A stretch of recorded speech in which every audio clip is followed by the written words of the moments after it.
बांग्लादेश के prime minister Tariq Rahman के संभावित भारत दौरे को लेकर कूटनीतिक हलचल तेज है। सोर्सेस की माने तो 21 या 22 अगस्त को तारिक रहमान नई दिल्ली आ सकते हैं। हालांकि दौरे की तारीख और कार्यक्रम को अभी फाइनलाइज नहीं किया गया है, लेकिन इस दौरे से पहले भारत और बांग्लादेश के बीच कई अहम मुद्दों पर बातचीत जारी है। इन सब में सबसे इंपॉर्टेंट और सबसे संवेदनशील मुद्दा पूर्व प्रधानमंत्री शेख हसीना का है। ढाका चाहता है कि भारत में रहकर हसीना ऐसी राजनीतिक गतिविधियां ना करे जिससे बांग्लादेश की आंतरिक राजनीति प्रभावित हो, तो वहीं बांग्लादेश के सामने बिजली संकट और डीजल की जरूरत भी बड़ा चैलेंज है।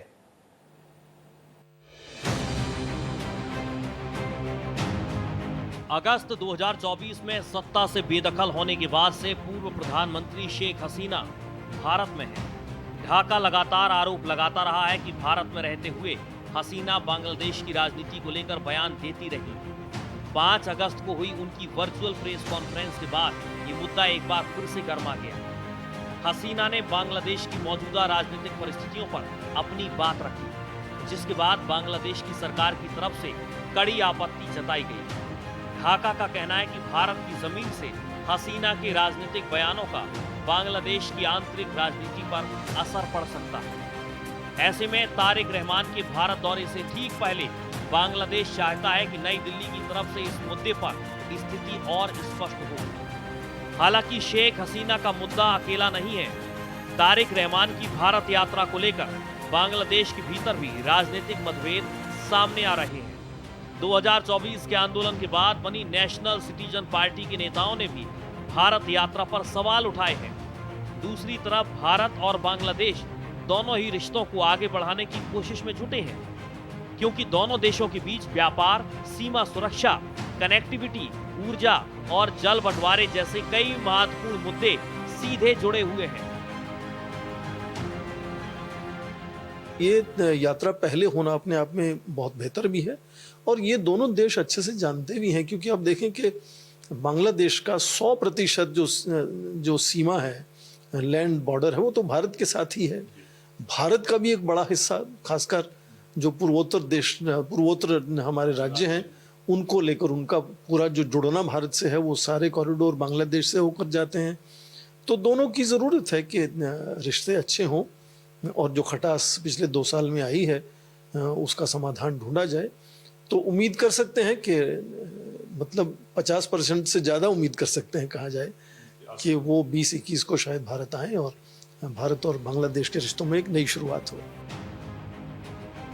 इधर बांग्लादेश में बिजली संकट ने भी सरकार की मुश्किलें बढ़ा दी हैं। कई इलाकों में लंबे पावर कट की खबरें सामने आ रही हैं। बिजली संकट से निपटने के लिए बांग्लादेश भारत से अतिरिक्त डीजल की मांग कर रहा है।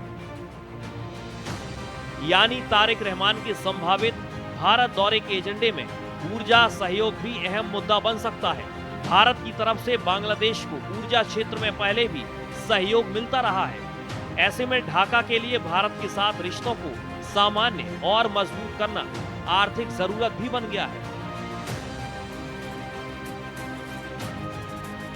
बांग्लादेश के प्रधानमंत्री तारिक रहमान भारत की यात्रा पर आते हैं तो ये उनकी प्रधानमंत्री के तौर पर पहली भारत की यात्रा होगी, जिसका कि एक विशेष महत्व होगा। और भारत और बांग्लादेश के बीच के जो संबंध हैं वो बेहद प्रगाढ़ हैं, मजबूत हैं और दोनों ही देशों के बीच में जो बड़े व्यापारिक संबंध हैं, जो वाटर शेयरिंग से संबंधित जो विषय हैं और जो अन्य जो डिप्लोमेटिक इश्यूज हैं, वो जाहिर है कि उसमें वीजा से संबंधित विषय भी हो सकते हैं। तारिक रहमान की भारत यात्रा अगर होती है तो ये दोनों देशों के रिश्तों के लिए एक अहम राजनीतिक संकेत होगा। एक तरफ शेख हसीना का मुद्दा दोनों देशों के बीच संवेदनशील बना हुआ है, तो दूसरी तरफ बांग्लादेश को भारत के साथ व्यापार, ऊर्जा, पानी और क्षेत्रीय सहयोग के मोर्चे पर आगे बढ़ना है। भारत ने बिम्स्टेक के मौजूदा अध्यक्ष के तौर पर बांग्लादेश को सितंबर में नई दिल्ली में प्रस्तावित शिखर सम्मेलन से जुड़े कार्यक्रमों में भी आमंत्रित किया है।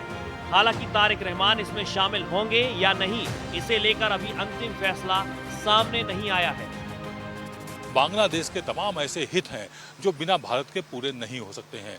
उसमें फिर चाहे ऊर्जा का मामला हो या फिर तमाम बिजली के स्रोत हों, पेट्रोलियम पदार्थ हो, ये सभी भारत के द्वारा ही पूर्ति हो पा रही है। तारिक रहमान यदि भारत आते हैं तो तय बात है सभी मुद्दों पर बातचीत होगी और दोनों देशों के बीच में दोस्ताना संबंध आगे बढ़ेंगे।